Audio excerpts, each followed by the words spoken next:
Welcome back, folks, to another episode of Rad Conversations. This week, we have Rudy again with us. He's going to continue discussing his near-death experience. This part of his story is when he's coming back to Earth from heaven, he gets stopped out in space by an entity. And this entity shows him the entire lifespan of Earth, from when it shows up to when it explodes at the end. And Rudy and I discuss what life is like on the planet at the very end. All that and more coming up on this episode of Rad Conversations. And remember, if you enjoy the show, please like, subscribe, and share. All right, let's join back up with Rudy and his near-death experience. But I was moving forward, and then I started seeing the planets flying by in our solar system. And I kept on going past all these planets. So I'm coming back to the Earth. It's a little blue marble, and it's getting bigger and bigger and bigger and bigger. And then somewhere outside of Earth, some people have told me it was the moon. And I won't deny that it could be that, but I didn't see a physical moon. But I come to a screeching halt, stopped. And then I met what I would call as a masculine, godlike being. Although I didn't feel any love whatsoever coming from this being. He seemed like the boss, the boss of the Earth. The lawyer who's going to, tell you what your parole's going to look like.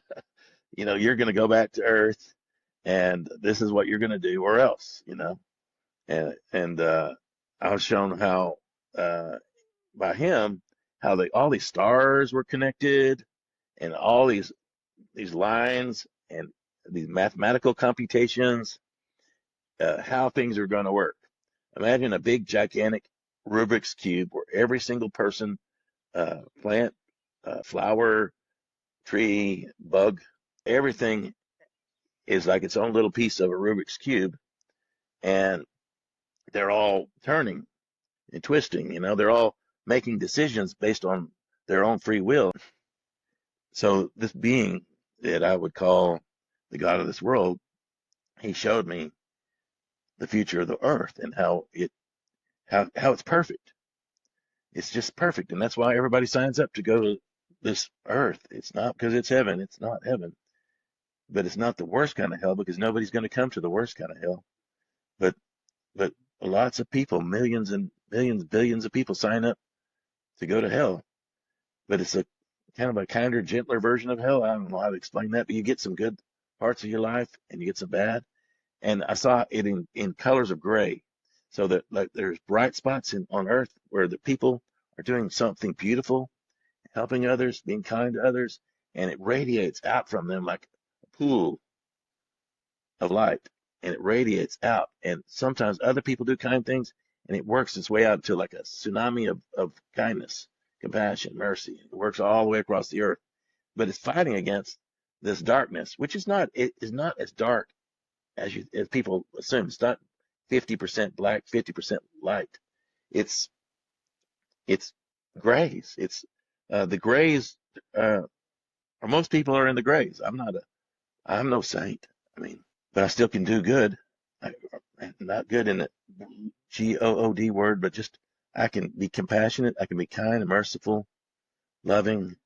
I can show dignity to others, and it creates a radiating light that goes all the way across the Earth.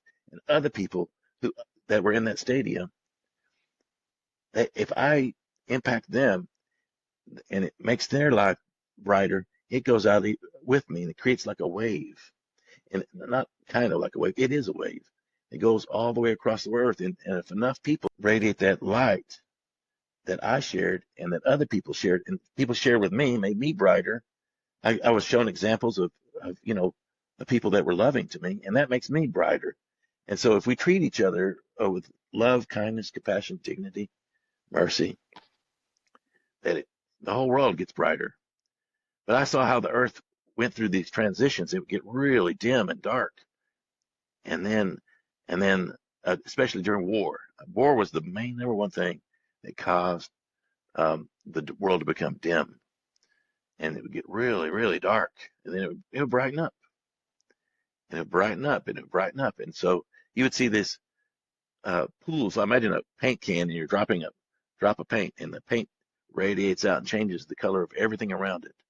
So darkness does the same thing. The darkness, you put a little bit of darkness into a can of paint, and it changes the whole color of that white paint into a gray.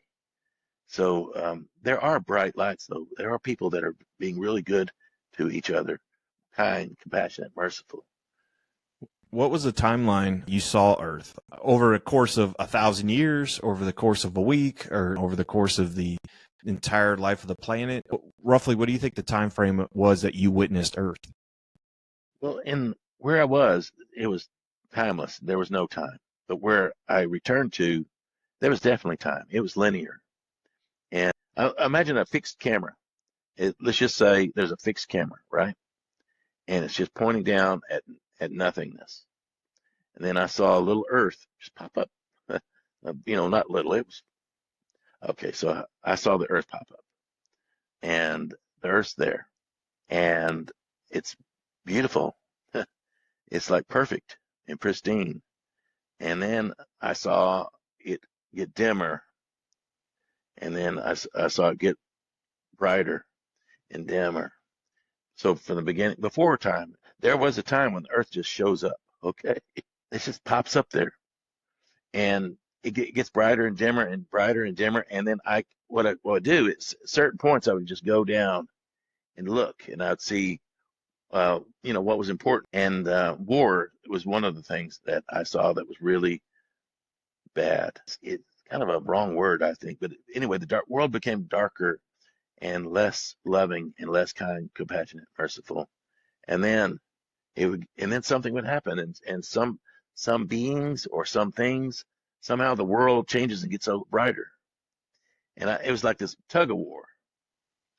I would go down into it, and I would look into it, and I would see these people and nations and just organizations, like corporations and people and countries and states. They had their own little thing that changed things too. And I saw how that went through time all the way till the end. Whenever I saw the world get really super dark right there towards the end, and to the end of the darkness, and then it just starts turning into a beautiful light, and it's beautiful, incredibly light for millennia, and it's full of kind people and compassionate people, but also just every animals. There's no death on the planet. People don't eat animals. They don't kill plants even. They eat plants, but not the whole plant. In other words, you just say you pull up a carrot from the ground and eat it, you're killing the carrot, right? But in this version of Earth, at the end, they would take like the fruit off of a fruit tree, take some of the root off it, but they wouldn't kill the plant. It's a way different perspective. People had jobs or whatever, but they weren't horrible jobs. They were beautiful. There were people that danced and sang and played musical instruments, made musical instruments. There were scientists who were trying to make sure everything was alive and beautiful and never die. And so there were no roads. People would just like go to a place, like a little square place, and just go from wherever they were to somewhere else. So many questions, Rudy. So many questions. When you saw this Earth, do you feel like when you saw the planet go dark and light and dark, do you feel like civilization came and went over these time frames? Or do you think that was just our timeline of what we're aware of? I'm kind of the believer that over the years, civilizations have come and gone on Earth. There's kind of been resets. Do you feel like you were seeing that at all? And when you saw the complete darkness and then just light, are you seeing the future or the present or the past? And what you're describing now with you didn't need to travel, you could just think and be there. Is that in the future or is that in the past? In your best estimate. I'm going to try to unravel what you said. Yes, for a lot of what you said. Civilizations came and went, and there would be remnants of people transported. Sometimes the world got so freaking dark that it seemed like there was hardly any light at all. I mean, it just really dim, very dim worlds. And I want to say nuclear, but it wasn't always nuclear. But sometimes the world would just be extinguished almost. of life, but there'd be like a little bitty remnant, or there'd be something placed here. I don't know. Yes, I'd say that's what some civilizations came in and went. People came and went. What they look like came and went. It's pretty mixed thing, and when you look down on it, you realize that there's just so many kinds of beings other than humans here that are not, they're sentient, intelligent beings, and that they're not included. I mean, when you see the whole Earth, it's way different than what you perceive. It's a whole lot more. There's so many beings that call Earth home. It just comes and goes, though. I mean, it's how we treat each other, really. If we treat each other with no dignity at all, the Earth gets really rough. And then it's not like somebody's like handing down a judgment on it. It's as if it's just killing itself. The whole planet is like one being. It's like a whole thing. And whenever the planet starts, to say dying is not the right word, but it just gets really dim. And then it comes back with, it might be one person, just one person being kind to somebody or showing compassion to somebody can like turn it around and get things rolling in the right direction. And I call it love, but I don't call it love anymore. Love is kind of a, people think of love as romantic. It's not that. And people say, well, you don't know what love is when you're in heaven. That's baloney. I mean, I think just it takes a while to articulate it. Kindness, compassion, mercy, joy, dignity. Those are love. That's love. It isn't something that you can imagine. It's something very imaginable. And people who show that to others make the world brighter. And those that don't, that show cruelty and a lack of compassion, lack of mercy, they make the world darker. And sometimes the darkness is very pervasive. That's what I would say. A couple questions, Rudy. I could talk to you forever. When you saw the planet and the humans on it throughout the span of Earth, did we look like humans or were we modified differently? And I've heard other people doing past life regressions, and they talked about being on Atlantis, and like you said, that if you wanted to go somewhere, you just thought about it and you just were there. You transported there instantly. But when you look down, and if you can remember, did humans look like we do now, or were they slightly different than what we are now? Well, first of all, let me just correct what I said. I want to be accurate. Um, you know, there was like a little square where we would literally walk to, and I'm not sure how far away it was, but they were little. It's like imagine a helipad. Okay, so you walk to this helipad, and then you just go to wherever. So at least that's what I perceived. It wasn't. Okay. I'm talking about communication. When we wanted to communicate, here's the thing: when we communicated towards the end, you literally communicated from the center of yourself to the center of others. In fact, you only communicated to those who you wanted to communicate with. In other words, if you don't want somebody to communicate with you, or you don't want them to hear your thoughts, you could stop that. You could say, well, I don't like that guy.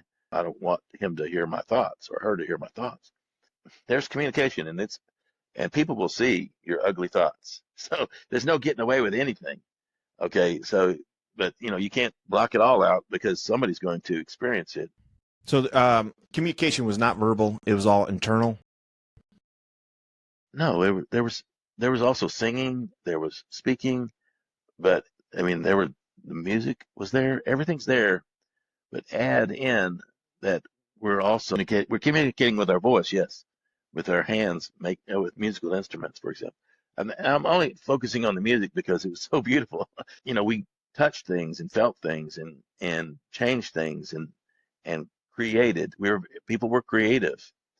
It's just they weren't pitted one against each other. Moving on from that, there were every kind of person you could imagine, different complexions, different shapes, different body types. There were just so many. Yeah. I don't want to be called a fool. I don't want to say, I saw the Atlanteans and I saw, whoever, right? I did. It's not like that. I just saw them as their orb, but it was so different. I don't want to sit there and say I saw, but there were different complexions and different shapes and different sizes of height, and tiny people and huge people and different kinds of people. I mean, Very, very similar to what we look like now, our version of human now, but that's very similar to what you saw back then. no. No. Oh, okay. They're just all kinds of, but they're bipedal. Okay. I would say that I saw bipedal people, people with 2 legs, 2 arms, different shaped faces and heads and all kinds of things. I got you. I think I'm just not supposed to talk about it too much. Okay. And All right. I mean, I could get down to the very nitty gritty details, but I don't think that's my place. Okay. Okay. Oh, we definitely respect that. And when you said you saw the Earth get lighter and darker, do you feel like you saw the entire lifespan of Earth during this time, or just up to where we're at right now? Or do you think you saw millions of years in front of us? Uh, Millions is kind of it's, imagine it's stretchy. That time is kind of stretchy here. Everybody's got to get their stuff done. The Rubik's Cube.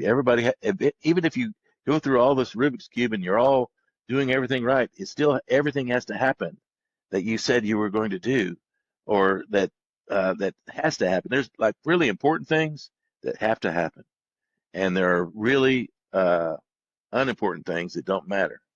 But when everything's done and everything's finished, at the end of the period of light, okay, no, okay, we're going up to now.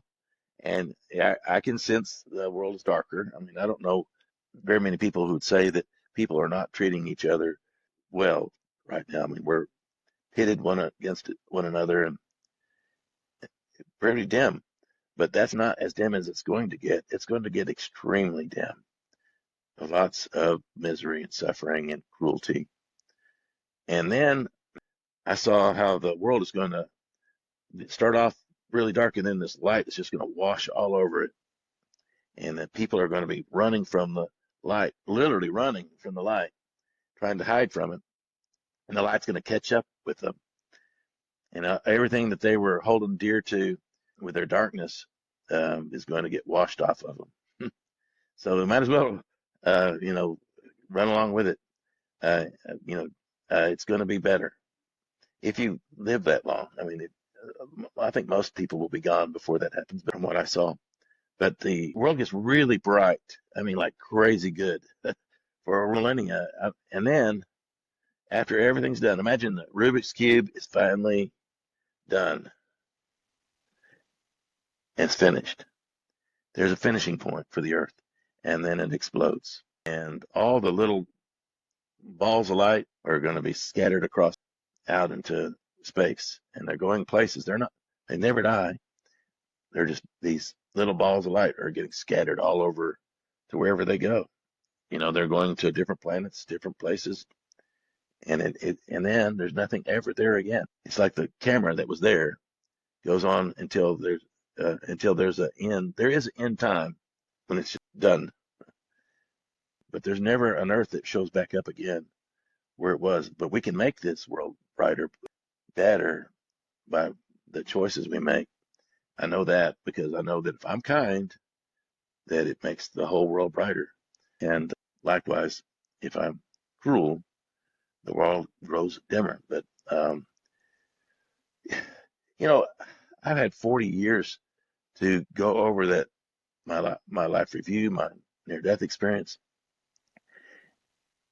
And if I'm going to say something that might not be what NDE experiencers say in general, I think that what the NDE is for is to get people to go back to that planet of heaven and to keep coming back over and over. And I saw how cruel it is.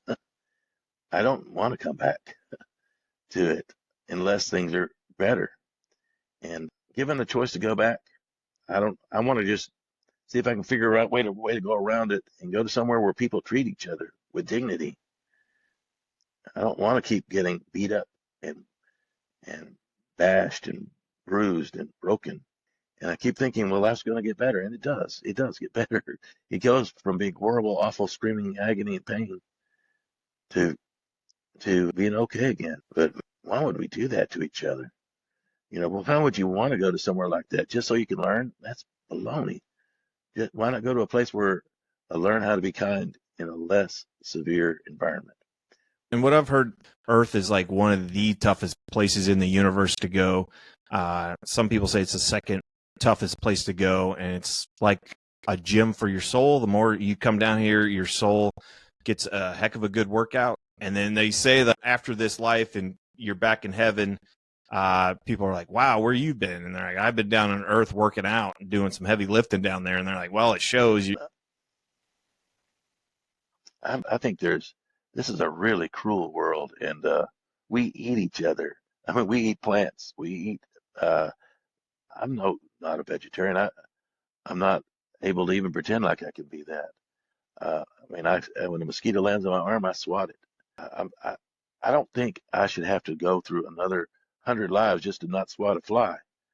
I don't, I don't think I have to get beat up for millennia so I don't ever do something wrong. I think that's wrong-headed thinking.